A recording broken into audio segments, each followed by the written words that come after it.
Vous éduquez des enfants par la peur? Non.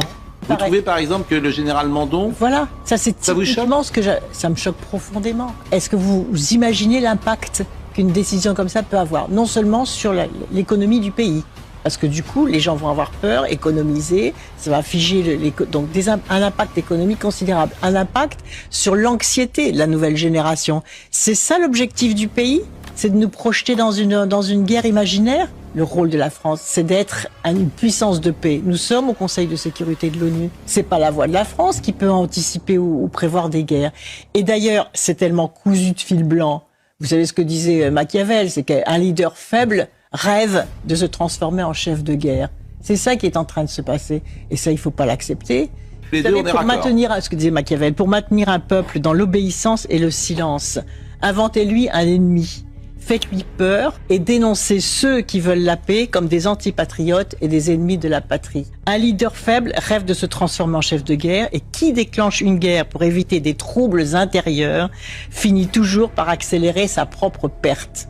Donc là, il y a deux hypothèses. Soit Emmanuel Macron, qui au terme de la Constitution est chef des armées, était au courant de la déclaration, et à ce moment-là, il doit s'expliquer, soit il n'était pas au courant, et à ce moment-là, le chef d'état-major doit démissionner. C'est inadmissible. Et en plus, devant les maires, on ose faire ça, ça va à l'encontre des intérêts de la patrie, précisément, puisque la France est membre du Conseil de sécurité. Donc la France, elle doit être acteur de paix, et pas acteur de guerre.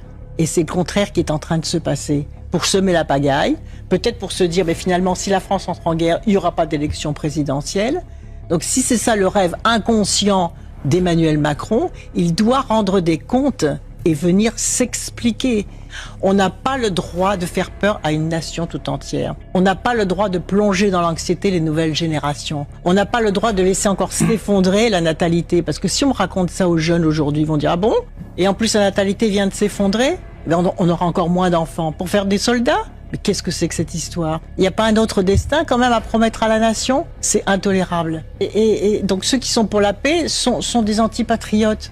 C'est-à-dire, alors que pour vouloir la paix, il faut beaucoup plus de courage.